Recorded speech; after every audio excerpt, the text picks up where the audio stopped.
Wagner Borges, Saulo Calderon, Maria Lídia Gomes de Matos, parapsicóloga, Dr. Paulo César Frutuoso, médium, cirurgião, e Chico Xavier, médium, pessoas que têm uma vida normal. A diferença é que conseguem manifestar habilidades de amplificação dos sentidos. Assim, conseguem ouvir, ver, falar e interagir com o plano astral, com o invisível. E essa comunicação com o mundo invisível não é extraordinária, porque todo ser vivo possui essa habilidade. A diferença é que muitos não querem ou não sabem como desenvolvê-las. Antes de continuar, é fundamental para quem entenda a concepção de normalidade que veja esses 2 vídeos. O primeiro é como a física quântica explica o porquê estamos conectados, de Lucas Naves. E o segundo vídeo é a espiritualidade e física quântica com Marcelo Gleiser. Depois de entender a conexão existente entre todos os seres e coisas da Terra e do Universo, podemos seguir. Albert Einstein, em sua teoria da relatividade, afirma que a energia e a matéria são a mesma coisa. O material é, de fato, uma bolha comprimindo a energia. E essa energia pode ser liberada com consequências catastróficas, como, por exemplo, a bomba atômica. O caminho da descoberta científica segue em partes o segundo percurso. O átomo era considerado o bloco de construção da matéria. Então, foi descoberto as partículas subatômicas, e estas formam pacotes de ondas de energia. Em setembro de 1985, o autor alemão Hans Manfred Royer publicou na revista Planeta, número 156, o artigo As Coincidências que Desafiam o Acaso, republicado em 2018. Pela revista Planeta. Neste artigo, Royer colocou: mais do que nunca, o conceito de coincidência significativa ou sincronicidade, criado pelo psicólogo Carl Jung e pelo físico Wolfgang Pauli, permite explicar o funcionamento tanto de manifestações paranormais quanto de disciplinas como a astrologia.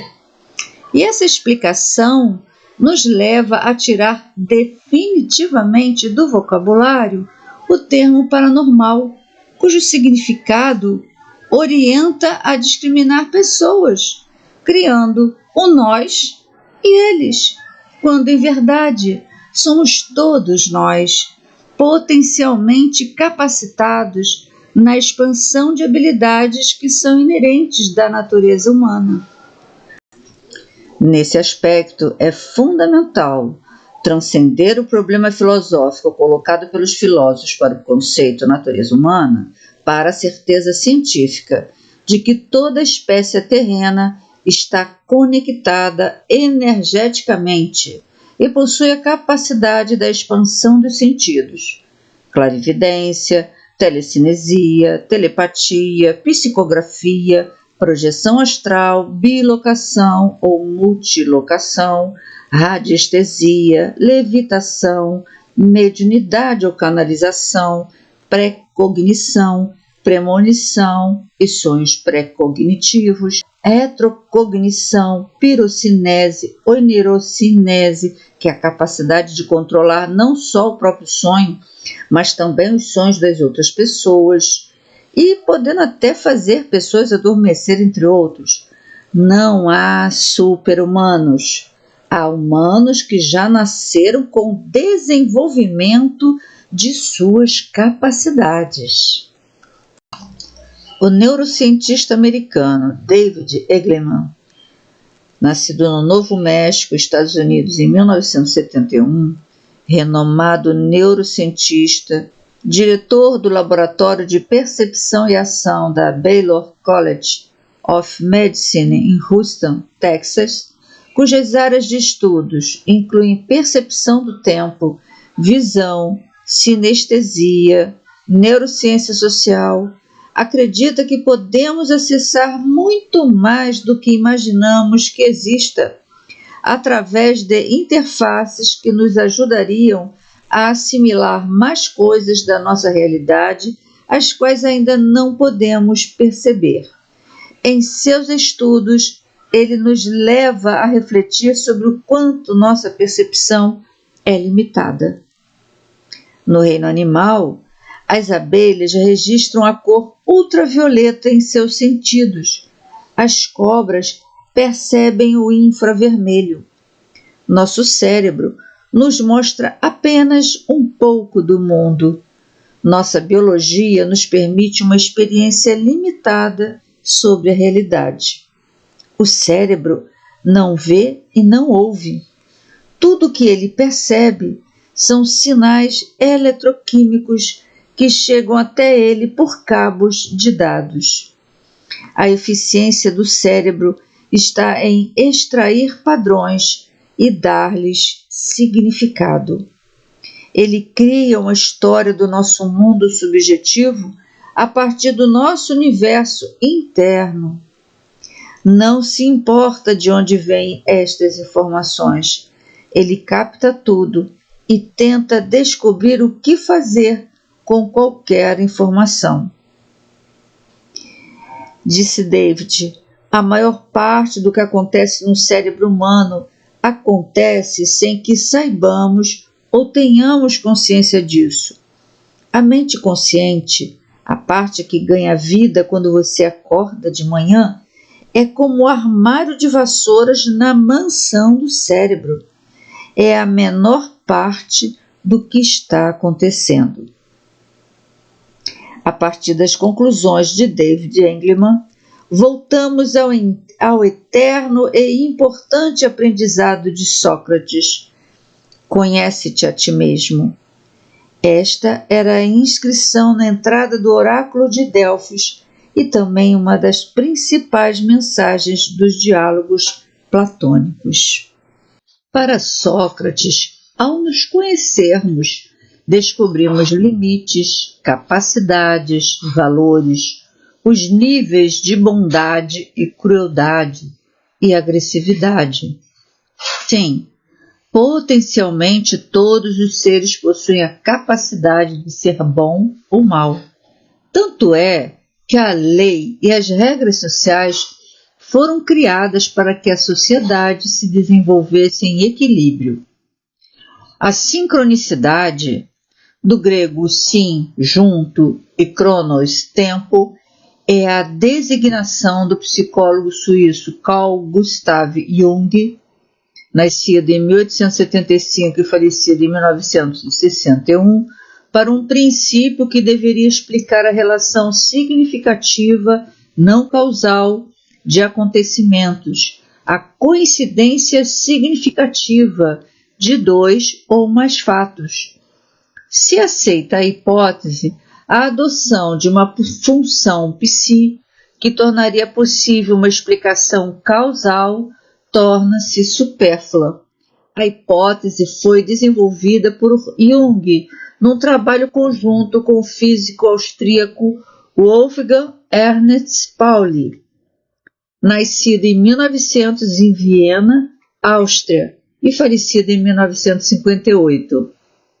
Jung distingue 3 categorias de sincronicidade. Primeira, coincidência de um estado psíquico do observador com um acontecimento objetivo simultâneo que corresponde ao estado psíquico, sem que se possa pensar em uma relação causal. 2. coincidência de um estado psíquico com um acontecimento exterior correspondente de que o sujeito não tem conhecimento. Terceiro, coincidência de um estado psíquico com um acontecimento futuro. Essas coincidências se compõem de dois aspectos. O primeiro aspecto, uma imagem inconsciente torna-se consciente. Essas imagens são diretas, isto é, reproduzem diretamente o acontecimento exterior, ou são indiretas, simbolizam o acontecimento. De acordo com Jung, a maior parte das imagens é de natureza arquetípica. A esse tornar-se consciente corresponde o segundo aspecto. O segundo aspecto, o acontecimento exterior. Com a hipótese da sincronicidade, Jung tenta compreender não apenas manifestações paranormais em sentido estrito, mas também a astrologia e a clarividência. Nas reflexões de Jung a respeito da sincronicidade, conceitos como pleroma gnóstico desempenham também um papel. Pleroma significa, no gnosticismo, o lugar de Deus e de todas as revelações. Se concebe um espaço intermediário, nem psíquico, nem físico, pode-se entender os fenômenos de sincronicidade como uma participação do espiritual e da realidade exterior nos acontecimentos desse mundo intermediário. No entendimento da física quântica e da sincronicidade, não cabe o termo paranormal. Normal é um adjetivo que qualifica algo como comum, regular e usual, significando que não foge aos padrões ou norma, e abarca três aspectos: social, psicológico e espiritual. Normal é conforme a norma, regular, que é comum e que está presente na maioria dos casos, habitual, natural, usual, tudo que é permitido e aceito socialmente. A doença de ser normal. Eliane Brum. Na semana passada, li uma entrevista do professor José Hermógenes de Andrade Filho, uma lenda no mundo da yoga no Brasil. No texto, ele conta ter criado uma palavra, normose, para dar conta daquele que talvez seja o grande mal do homem contemporâneo. Normose seria a doença de ser normal. O professor explica: como diz o título de um documentário que fizeram sobre mim, Deus me livre de ser normal. Pois na dita normalidade em que vivemos, somos constantemente alimentados pelo que nos aliena de nós. Com isso, perdemos a noção das coisas, do sentido de nossa vida, deixando que o mundo interfira muito mais do que deveria. Essa normalidade nunca esteve tão distante da verdade. Esse conceito de normalidade, ele exclui qualquer manifestação fora da definição fechada que lhe foi dado. Por isso tem que ser ressignificado o que é normal. Então, o termo para utilizado neste termo normal exclui mais ainda, constrói o sentido de eles e nós, constrói o sentido de que pessoas que têm sua consciência, seus sentidos, suas habilidades amplificadas, não estão dentro da normalidade, dentro do padrão, dentro do modelo dominante. Isso tem que ser mudado. urgentemente. Vamos à visão espiritual. Segue-se a mesma explicação do termo sobrenatural que nós vimos em outro vídeo. No século XXI, diante do volume de pesquisas e registros de fenômenos não materiais, já se pode afirmar que estes são parte inerentes da natureza humana, ou seja, o que lhe é próprio, que nasce consigo, podendo se manifestar ou não. Porém, quando se fala que é inerente, é que todo ser humano e todo ser vivo, incluindo os animais, potencialmente possui a habilidade de amplificar, de ampliar os seus sentidos. Na visão psicológica, temos o transtorno e normalidade, dois conceitos também que excluem pessoas que têm a sua consciência, os seus sentidos amplificados. A linha entre o transtorno e a normalidade é algo muito tênue. De uma forma geral, a psicologia vê como normalidade alguém que pode executar suas funções e buscar o que acredita sem grandes sofrimentos. Na visão sociológica, o conceito de normalidade foi construído em acordo com modelos normativos dominantes.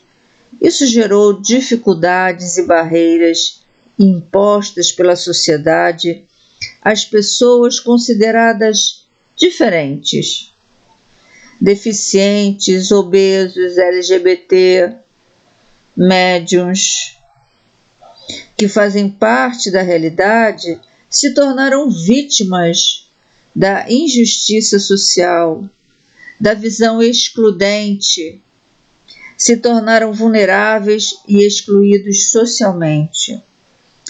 Indivíduos com alterações físicas, sensoriais e cognitivas, formando juntos uma categoria denominada deficientes, é uma ideia contemporânea. Historicamente, a classificação era realizada de acordo com as alterações físicas ou mentais das pessoas.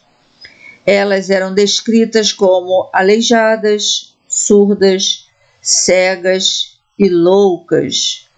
O conceito deficiência foi cunhado na primeira metade do século XX para caracterizar coletivamente esses indivíduos.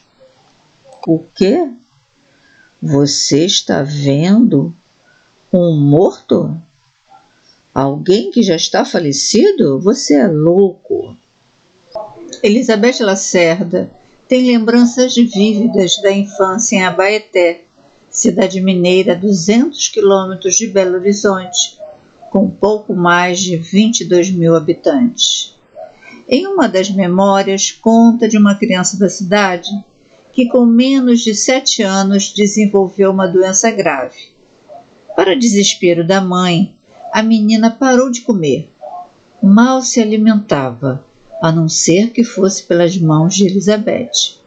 Elizabeth conta: eu dava comida para ela, mas não era minha mão. Não consigo explicar. Mas é como se fosse uma senhora ali, no meu braço, alimentando a menina. Na época eu não entendia. Era uma mãe espiritual que cuidava dela por meio de mim. Naquela época, Elizabeth convivia muda com sua mediunidade, descoberta aos 4 anos de idade. Não entendia direito e nem queria, pois tinha medo de ser dada como louca e ser enclausurada no manicômio. Se hoje o assunto ainda é tabu e soa quase como bruxaria para alguns, Volte algumas casas para décadas atrás, em uma cidade no interior de Minas Gerais, em família de berço muito católico. Falar sobre as sensações, visões ou vozes com as quais convivia não era uma opção. Um tio-avô espírita, médium como ela, não era lá muito bem visto pelos parentes. Foi ele quem mais tarde lhe estendeu a mão para ajudá-la a entender o que acontecia. Para Elizabeth, tudo se misturava um pouco. Os mundos visível e invisível aos seus olhos eram todos tocáveis, reais. Para mim era normal. Lembra, sobre as primeiras visões. Eu achava que todo mundo vê aquilo. Por exemplo, eu achava que uma senhora que pensava ser uma bruxa morava na parede do meu quarto. Morria de medo dela, mas achava que tudo bem, que ali era onde as bruxas moravam. Elizabeth é o que no espiritismo se chama de médium ostensivo. Os espíritas entendem que todos, em maior ou menor grau, mesmo que imperceptível, sejam médiums. Alguns, no entanto, possuem um canal escancarado de comunicação com outro plano, algo tão óbvio que é impossível ignorar, fechar os olhos ou fingir que não está acontecendo. Por medo de represálias e julgamentos, Elizabeth lutou para manter a sua em segredo por toda a infância e adolescência. Até os 18 anos, frequentou a Igreja Católica com os pais, sem achar que isso fosse ruim ou algum tipo de sacrifício. Eu precisava de uma religião. Aos 17 anos, Elizabeth se casou pela primeira vez. O marido e a família dele também eram bastante católicos. Emancipada, decidiu que era hora de afrouxar os laços com a antiga religião e ir em busca de respostas para perguntas acumuladas durante todo esse tempo. Era isso o hospício. Acho que se eu sou mais ou menos normal, é porque Deus gosta demais de mim, porque era para eu ter pirado mesmo. Passou a frequentar escondido um centro espírita em Belo Horizonte. Ela se mudou para a capital quando completou a maioridade. Não que eu seja uma missionária, mas a mediunidade vem com uma missão, uma função. Tem uma passagem do Evangelho que diz que não adianta nada esconder a luz debaixo do armário. Ali, vivendo quase que uma segunda vida, descobriu que não era loucura o seu problema, e nem problema o que ela tinha. Nos livros sobre o espiritismo, entendeu que a mediunidade era um presente e que ela era um instrumento das tais entidades para ajudar outras pessoas. Na classificação internacional de doenças, os fenômenos com o invisível são tratados como transtornos dissociativos.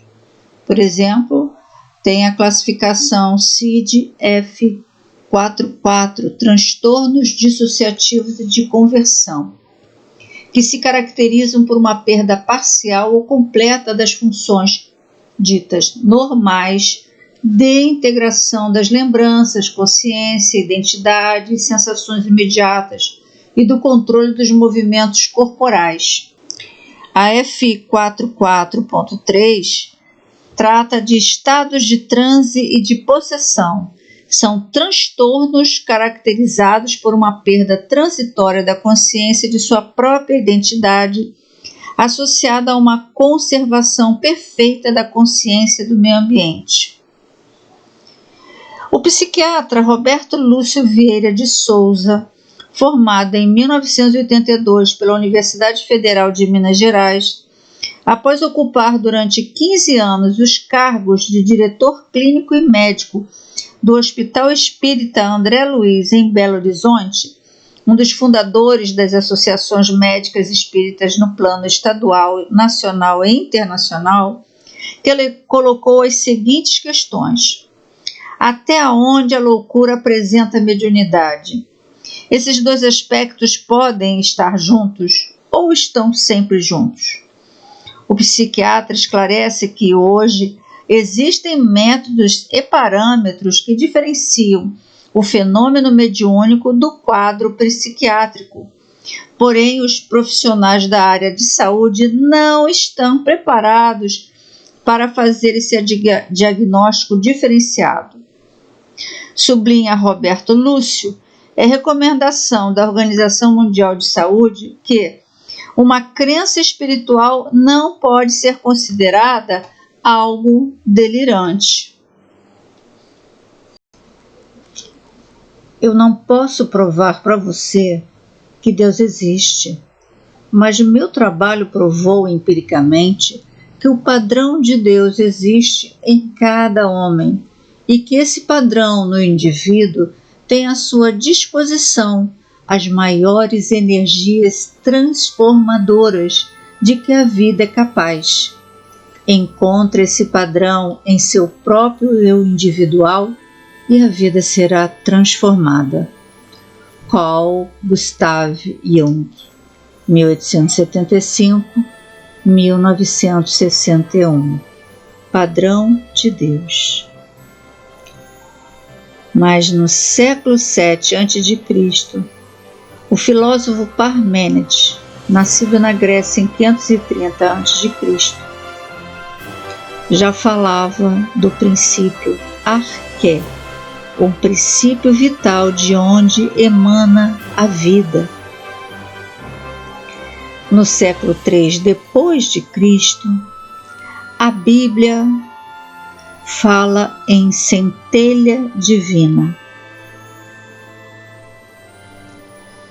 Depois vem Carl Jung e em 1975, no século XX, Benoît Mandelbrot, nascido em Varsóvia em 1924, matemático francês, cria o termo fractal, padrões matemáticos infinitos apelidados de impressão digital de Deus.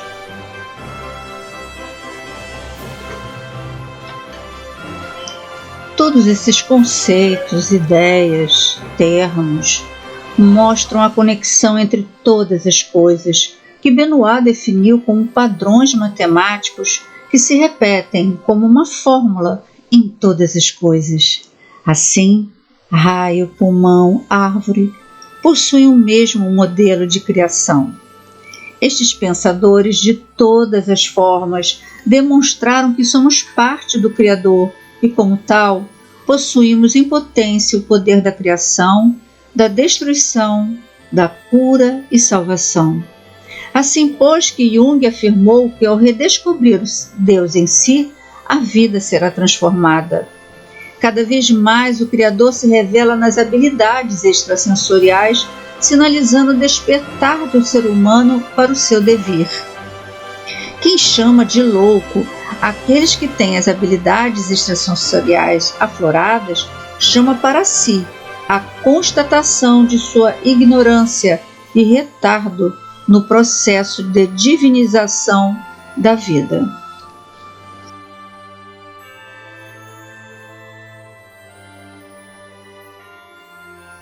Eu não sei, por isso eu senti a necessidade de fazer ainda esse vídeo aqui, falando aqui com vocês, olhando olho no olho. Não sei se eu consegui trazer, oferecer, entregar para você as análises, as reflexões que eu gostaria. Não sei se eu consegui me fazer compreender. Mas o fato é que nós precisamos avançar no entendimento do planeta, no entendimento da sociedade em que vivemos, no entendimento de nossas relações, de nosso olhar sobre o outro. E foi muito interessante esse final, esse vídeo final, falando sobre o prefixo para, normal, me trouxe tantas coisas e não pensei, não foi planejado chegar ao Criador. É interessante isso.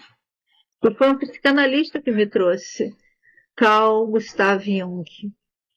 Eu espero que você perceba a grandeza da vida humana, da vida planetária, da vida animal, da vida vegetal, da vida. Principalmente no finalzinho do vídeo, em que eu coloco os fractais. É fantástico.